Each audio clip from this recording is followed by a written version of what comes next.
ആ കാളയുമായിട്ട് രാജീവ് ചന്ദ്രശേഖരൻ്റെ വീട്ടിലേക്ക് ഒരു പ്രകടനം നടത്തേണ്ട സ്ഥിതി പെട്ടെന്നുണ്ടാവും. കാര്യം ഞാനിപ്പോൾ പറയുന്നില്ല. അവിടെ കാളയെ ഉപേക്ഷിച്ച് പിന്നെ CPM-കാർ ഞാൻ എൻ്റെ ജസ്റ്റിസ് കണ്ടിട്ട് ഞാൻ ഭീഷണിപ്പെടുത്തണമെന്ന് നിങ്ങൾ വിചാരിക്കുക. അധികം കളിക്കരുത് ഈ കാര്യത്തിൽ.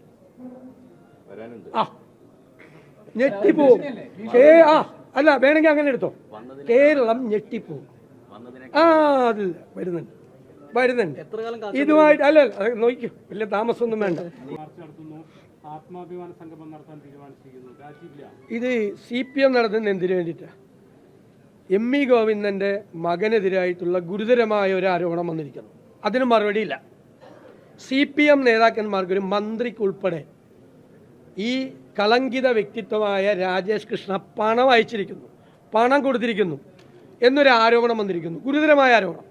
കേരളത്തിലെ CPM നേതാക്കന്മാർക്ക് ഈ കളങ്കിത വ്യക്തിത്വം ഹവാലയിലും റിവേഴ്സ് ഹവാലയിലും കൂടി ഉണ്ടാക്കിയ പണം കൊടുത്തിരിക്കുന്നു എന്ന് പറഞ്ഞിരിക്കുന്നു. അത് മറച്ചു വയ്ക്കാൻ അത് ചർച്ച 2-3 ദിവസം ഏതായാലും നിങ്ങളാരും അത് ചർച്ച ചെയ്തില്ല. ഗൗരവതരമായ ആരോപണം CPM സംസ്ഥാന സെക്രട്ടറിക്കും കേരളത്തിലെ CPM നേതാക്കൾക്കും മന്ത്രി ഉൾപ്പെടെയുള്ള CPM നേതാക്കൾക്കെതിരെ വന്നിരിക്കുന്നു. അത് ചർച്ചയാകാതിരിക്കുന്നതിന് വേണ്ടിയിട്ടാണ് ഞങ്ങൾ സംഘടനാപരമായ നടപടി ഞങ്ങൾ സ്വീകരിച്ചു. റേപ്പ് കേസിൽ പ്രതിയായ ആൾ അവിടെ ഇരിക്കുകയാണ്. ലൈംഗിക അപവാദ കേസിൽ പ്രതികളായ എത്ര പേര് മന്ത്രിമാരുണ്ട്? അവരെയൊക്കെ ആദ്യം പുറത്താക്ക്. ആ MLA-മാരുടെ റേപ്പ് കേസിൽ പ്രതിയായ MLA-യോട് രാജിവെക്കാൻ പറ.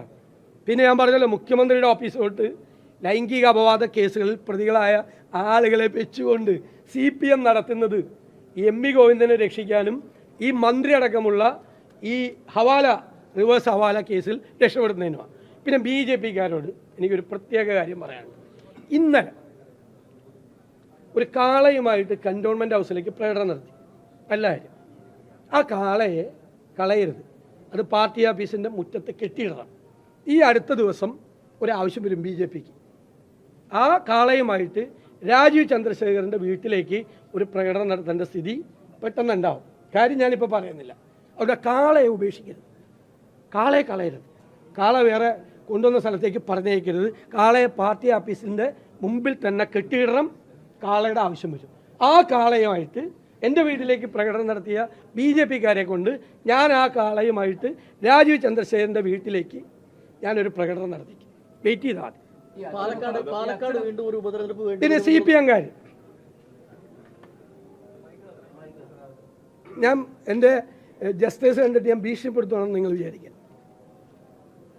അധികം കളിക്കരുത് ഈ കാര്യത്തിൽ. ഞെട്ടിപ്പോവും. അല്ല വേണമെങ്കിൽ അങ്ങനെ എടുത്തോ. കേരളം ഞെട്ടിപ്പോവും. അതില്ല വരുന്നുണ്ട് ഇതുമായിട്ട്. അല്ല നോക്കൂ, വലിയ താമസമൊന്നും വേണ്ട. ഞാൻ പറഞ്ഞതൊന്നും വൈകാറില്ലല്ലോ. അല്ല വെച്ചോ. അല്ലല്ല ഓക്കെ. ഇലക്ഷനൊക്കെ എത്ര ദിവസം? അല്ല ഇലക്ഷനൊക്കെ എത്ര ദിവസത്തേക്ക് ഇരിക്കും? ഒരുപാട് ദിവസമില്ലേ ഇലക്ഷന്? അത്ര ദിവസമൊക്കെ ഒരു കാര്യം പറഞ്ഞിട്ട് പോവാം. അത്ര ദിവസമൊന്നും പോകാൻ പാടില്ല. അല്ല നോക്കാം അല്ലേ, നോക്കാം.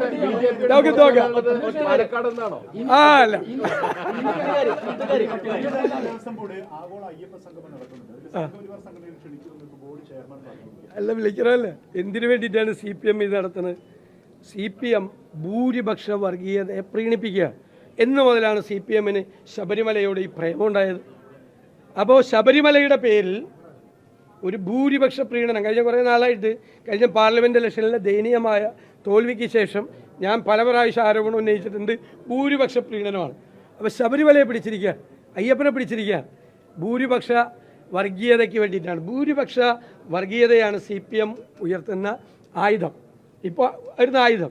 സംഘപരിവാർ ഒരുമിച്ച് നടത്തട്ടെ. ഒരുമിച്ചാണല്ലോ, എല്ലാ ഏർപ്പാടും ഒരുമിച്ചാണല്ലോ.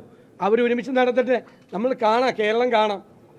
പക്ഷേ CPM തീക്കൊള്ളി കൊണ്ടാണ് തലചൊറിയുന്നത്, ഈ വർഗീയത കളിക്കുന്നത്. അത് അവർക്ക് ബോധ്യമായിക്കോളും. ബംഗാളിൽ സംഭവിച്ചത് കേരളത്തിൽ ഈ CPM-ന് സംഭവിക്കും. ഞങ്ങളൊന്നും വിളിച്ചിട്ടുമില്ല, ഞങ്ങൾക്ക് അറിയില്ല. പരിപാടി പത്രത്തിൽ വായിച്ചത് അറിയില്ല, ഞങ്ങളെ അറിയില്ല. ഞങ്ങൾക്കറിയില്ല.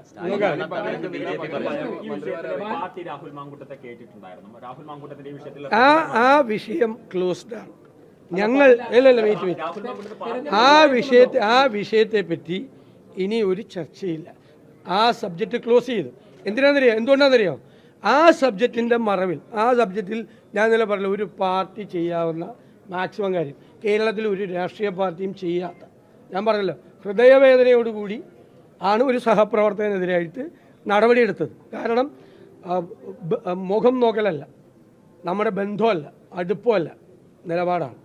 ഒരു സ്ത്രീപക്ഷ നിലപാടാണ് പാർട്ടി എടുത്തിരിക്കുന്നത്. അതിന് പാർട്ടിക്ക് ബോധ്യമുള്ളതുകൊണ്ടാണ് സ്ത്രീകളുടെ ആത്മാഭിമാനത്തെ ബഹുമാനിക്കുന്ന ഒരു പാർട്ടി ആയതുകൊണ്ടാണ് KPC പ്രസിഡന്റ് പറഞ്ഞു നിലപാടെടുത്തത്. അത് ഇനി ഞങ്ങളോടല്ല ചോദ്യങ്ങൾ ചോദിക്കുന്നത്. നിങ്ങൾ ഈ പറഞ്ഞ ഓരോരുത്തരുടെയും ചരിത്രം നോക്കിയിട്ട് ആ ആളുകളെ ചേർത്ത് പിടിച്ചിരിക്കുന്ന പിണറായി വിജയനോട് നിങ്ങൾ ചോദിക്കുക. ചാൻസ് കിട്ടില്ല. ഇനി പത്രസമ്മേളനം നടത്തിയാലും ആകെ 5 ചോദ്യമുള്ളൂ. അത് ഈ കൈരളിയും ദേശാഭിമാനിയും കൂടി ചോദിക്കും. പിന്നെ നിങ്ങൾക്ക് ആർക്കും ചോദിക്കാൻ അവസരം കിട്ടില്ല. എന്നോടായതുകൊണ്ടാണ് നിങ്ങൾ കഴിഞ്ഞ 4 ദിവസമായിട്ട് തുടർച്ചയായിട്ട് ചോദിച്ചുകൊണ്ട് ഞാൻ നിങ്ങളുടെ എല്ലാ ചോദ്യങ്ങൾക്കും മറുപടി പറഞ്ഞു. പിന്നെ ഞാൻ അവരോട് പറഞ്ഞു അവർ സമരം നടത്തിക്കോട്ടെ, അവർ സമരം നടത്തണമെന്നാണ് നമ്മുടെ ആഗ്രഹം. ഈ സമരം തുടരണം, അവർ തുടരട്ടെ. കാരണം ഇത്രയും ഒരു പാർട്ടി ചെയ്തത് കേരളത്തിലെ ജനങ്ങൾ ആദരവോടുകൂടി നോക്കിക്കാണുക. ഞങ്ങളെ എല്ലാവരും വിളിക്കുന്നുണ്ടല്ലോ.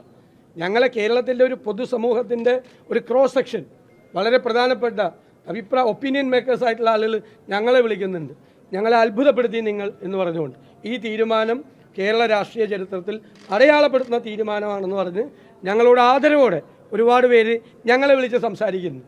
ഇപ്പോൾ ചോദ്യങ്ങളെല്ലാം ഇനി ഞങ്ങളോടല്ല, ചോദ്യങ്ങളെല്ലാം ഈ പറയുന്ന മനസ്സിലായേ ഒരു IAS കാരിയായ ഉദ്യോഗസ്ഥയെ വരെ അപമാനിച്ച ആളിപ്പം മന്ത്രിയായിരിക്കുകയാണ്. ലൈംഗിക അപവാദ കേസിൽപ്പെട്ട ആൾ മന്ത്രിയായിരിക്കുക. അതിന് യാതൊരു ഉളുപ്പില്ല. എന്നിട്ട് പ്രകടനം നടത്തുക. മനസ്സിലായില്ലേ? അല്ല, ഞങ്ങൾ V made it very clear. ഇനി നോ മോർ ക്വസ്റ്റ്യൻസ്.